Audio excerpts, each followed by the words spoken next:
This is why you should be careful working in food delivery. When the pandemic hit, I lost my job and signed up to work for a food delivery app. I was making good money and the tips were nice too. During the first few months of working, I never had any weird experiences or customers. For the most part, everything was fine. There were times when I was a little scared of dropping off the food because it was in sketchy neighborhoods or it was dark outside, but nothing ever happened. I started feeling confident in my position and I let my guard down. One night, I got a delivery request and the tip was bigger than the total order. When I looked at the details of how to drop it off, I realized why the tip was so big. The instructions asked if I could open the door and bring it inside of the house as they were bedbound and unable to walk to the door. I knew I shouldn't do it. It was super against company policy, but I had an aunt who was bedbound and it hit a soft spot. When I opened the door of the house, I was hit with the most vile stench that's ever hit my nose. I looked around and called out to the customer. It was silent for a few seconds. Suddenly, someone croaked out, "I'm back here, come on down." The voice came from a bedroom down the hallway that was pitch black. As I walked towards the room, my stomach was turning. I entered the room and put the order down, but I didn't see anyone. When I turned around to leave, suddenly a man appeared in front of me.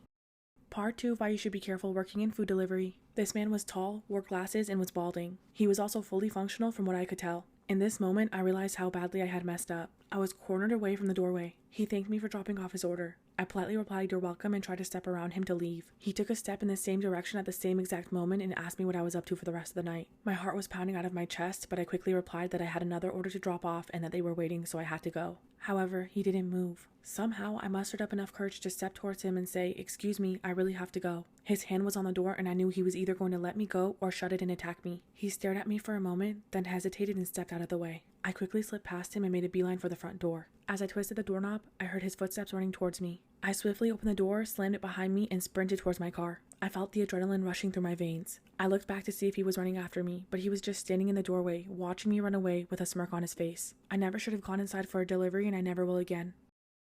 Story time about the time I clogged my new boyfriend's toilet. This all started when I had the intense urge to use the bathroom while he and I were hanging out. We were cuddling and watching television in his room when I accepted the fact that I would have to poop. Here and now. I let him know I'd be back in a minute, walked to the bathroom and locked the door. Let me just tell you, this thing was huge. It didn't feel like it was, but when I turned around to flush, I had a moment of worry. Worry that it wouldn't go down the drain. I figured I would take the leap of faith and flush. It started off well. It sounded like any normal toilet flush should, and then shit hit the fan. Or shall I say, shit came to a screeching halt. Everything came to a stop. The poop, the toilet paper, the water, the world. Panic set in. I quickly looked around for a toilet plunger. This particular bathroom did not have one. More panic. I tried flushing again once everything had settled and the water had receded a bit. The same thing happened, but the water rose to the rim of the toilet. More panic. Panic, panic, panic. I decided I had to get this blockage out. I couldn't tell my boyfriend. I was too nervous for us to break the intimate barrier, so I decided to do what any panicked person would do. Anything I could. It started with me lightly kicking the bowl, praying that the tiny vibrations would be enough to shake any problem loose and send it spiraling down the drain. Nothing happened. I could feel my heart pounding. With this not working, I tried the next best thing. I put my arm in the bowl to try and see if I could push some of the toilet paper aside and see if I could see the problem. The only thing this accomplished was covering my arm past my elbow in dirty water. I realized there was one other thing I could try. He and I had spent the night with each other last night and my hairbrush was still sitting on the sink. I looked at it, looked at the handle, and looked at the toilet. I bent over the toilet and shoved the hairbrush down into the bowl, pushing it down until it hit the drain where I started moving it around. I figured this was the last straw and I didn't want to have to put anything else in the bowl, so I tried as hard as I could to push away any blockage. After about 5 minutes, I removed the brush and threw it in the trash after a quick rinse. I scrubbed my hands over and over in the sink. Nothing was enough to remove the thought of what I had just tried. Never did I think I would find myself in this situation, yet here I was. This seemed to help a bit as the water went down, but not enough for me to comfortably flush. I didn't have my phone with me, but I swear I had been in this bathroom for at least 30 minutes, pacing, panicking, and pushing poop around. It was at this point that I accepted it.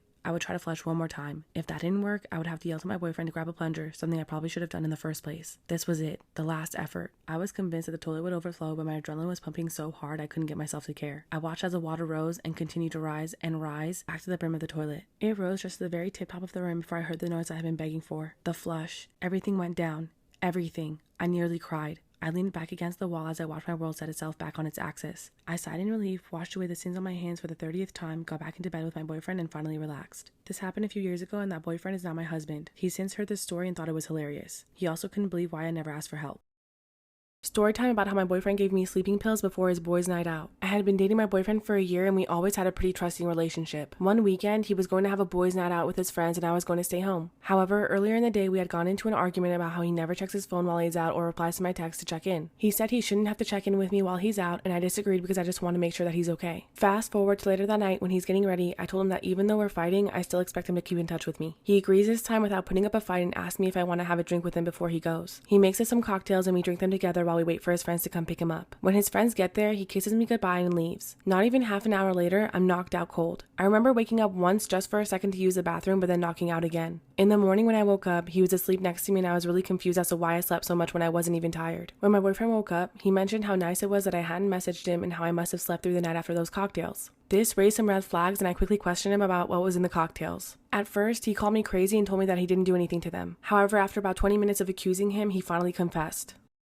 My best friend's boyfriend starts DMing me on Instagram. He confesses that he had a crush on me when we were in college together, and I told him that I did too. Disclaimer, this is not my story time. From that day on, he would DM me every single day and we would just flirt back and forth. I started feeling really guilty and I told him one day I can't do this anymore. That's when he told me he also felt guilty and that the best thing was for us to stop talking, so we did. I was so sad. A few weeks passed by and my best friend asked me if she could have the apartment all to herself because she's planning a romantic dinner for him. I said yes, but I felt so jealous. I left the apartment because I realized that I was so in love with him. I went to the supermarket and ate a whole pack of Oreo cookies and went to the movies. I get a text message from my best friend asking me to come home immediately. My stomach sank and I thought she had found out. When I get there, she's crying and she says that he broke up with her. I asked if he said why and she said because he was in love with another woman. My stomach sank again. I was there with her the entire night while she cried, knowing her boyfriend left her because of me.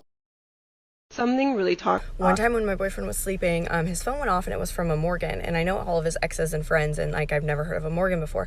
So I went through the messages and they were talking about how much they missed each other, and I was like, weird. So I got on his Facebook and typed her name in his friends list, and there she was, and I went on her Facebook. It was really private and I could only see like 3 or 4 profile pictures, and there was a guy in one of them and he was tagged. So I went to his Facebook and I saw that they were engaged, and I was like, weird.